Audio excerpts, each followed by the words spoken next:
एक ज़माना था जब गांव के बगीचे में सीताफल की बेलें ज़मीन पर दूर तक फैली रहती थी। सीताफल का फल इतना प्यारा होता था कि दूर से देखने पर लगता था जैसे मिट्टी के ऊपर सोने के घड़े रखे हों। एक गांव में रामू नाम का एक बहुत शरारती बच्चा रहता था। वह हरी सब्जियां खाना बिल्कुल पसंद नहीं करता था, खासकर जब उनकी दादी पीली और मीठी सी दिखने वाली सीताफल की सब्जी बनाती थी तो रामू नाक सिकोड़ लेता था। एक दिन रामू की दादी ने उसे अपने पास बुलाया और कहा, रामू, क्या तुम्हें पता है कि यह सब्जी इतनी खास क्यों है? रामू ने सिर हिला दिया। दादी ने बताया, जब वनवास के दौरान माता सीता जंगल में थी तो उन्हें भूख लगी, लेकिन जंगल में खाने के लिए कोई मीठा फल या अनाज नहीं था। उस समय रामू एक चमत्कारी बेल अचानक ज़मीन से निकली। उस बेल पर कुछ दिनों में ही बहुत सुंदर फल उगा, जो अंदर से मीठा और बाहर से पोषण से भरपूर था। माता सीता ने वही फल खाया और उनकी भूख शांत हुई। दादी ने रामू के कान में फुसफुसाते हुए कहा, इसीलिए यह फल इतना पवित्र और ताकतवर होता है कि जो इसे खाता है उसे माता सीता का आशीर्वाद मिलता है और वह बहुत तेज और समझदार बन जाता है।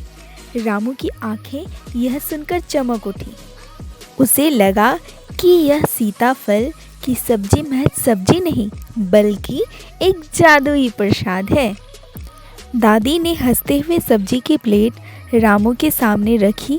इस बार रामू ने बिना नखरे किए खुशी खुशी अपनी पूरी कटोरी की सब्जी खत्म कर दी। दादी ने उसे प्यार से गले लगाया और कहा, देखा रामू, यह सिर्फ कद्दू नहीं है, यह तो हमारी पुरानी कहानियों का हिस्सा है और इसे खाने से शरीर में उतनी ही ताकत आती है जितनी पुराने ज़माने के वीरों में होती है। बस उस दिन के बाद रामू ने कभी भी सीताफल की सब्जी खाने से मना नहीं किया। यह कहानी हमें यह सिखाती है कि हमारी दादी नानी कैसे प्यार और कहानियों के माध्यम से बच्चों को हर चीज़ की सब्जी खाने के लिए प्रेरित कर सकती है। तो आगे आप देखिए ये सब्जी कैसे बनती है। धन्यवाद। कद्दू की सब्ज़ी बनाने के लिए जो हमें आवश्यक सामग्री चाहिए वो है, सबसे पहले हमें चाहिए कच्चा कद्दू और इसके बाद तेल। आप मेथी दाना भी ले सकते हैं, हींग भी ले सकते हैं। अभी मैंने मिर्ची लिया है, प्याज लिया है और ध्यान रखें इसमें हल्दी नहीं पड़ती है। ये अगर आप चाहें तो डाल सकते हैं, बट उसके बाद आपको चाहिए धनिया पाउडर, लाल मिर्च पाउडर और लहसुन आप डाल सकते हैं अगर खाते हैं तो। जो बेसिक मसाले होते हैं उसे आप डाल सकते हैं। और उसके बाद आपको चाहिए धनिया, और मैंने जो लहसुन का पत्ता डाला है इसमें वो ऑप्शनल है, आपको अच्छा लगता है तो आप डाल सकते हैं। उसके बाद आपको पानी रखना है, नमक रखना है और गुड़ या फिर चीनी रखना है, ठीक है। उसके बाद आपको प्याज को काट लेना है और इसमें तेल में डाल देना है और जब तक वो अच्छे से भुन ना जाए लाल होने तक आपको भूनते रहना है।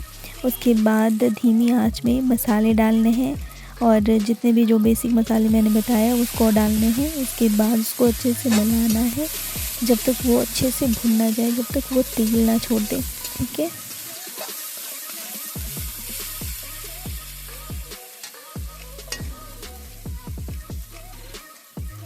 तो यहाँ पर हमारा मसाला भुन चुका है तो हम इसमें डालेंगे जो हमने काट के कद्दू रखा था, उसको हम डाल देंगे और उसको अच्छे से भुनेंगे। और जब तक वो थोड़ा सा अच्छा नहीं है, ऑयली सा ना हो जाए, तब तक हमें इसे भूनते रहना है। उसके बाद हमने चीनी डाला, नमक डाला और इसको अच्छे से मिला करके आप धीमी आंच कर दें, 5 मिनट तक इसको पकाएं। उसके बाद आप इसका ढक्कन हटाकर देखें जो, और इसमें लास्ट में चीनी डालना है, ठीक है, याद रखना है।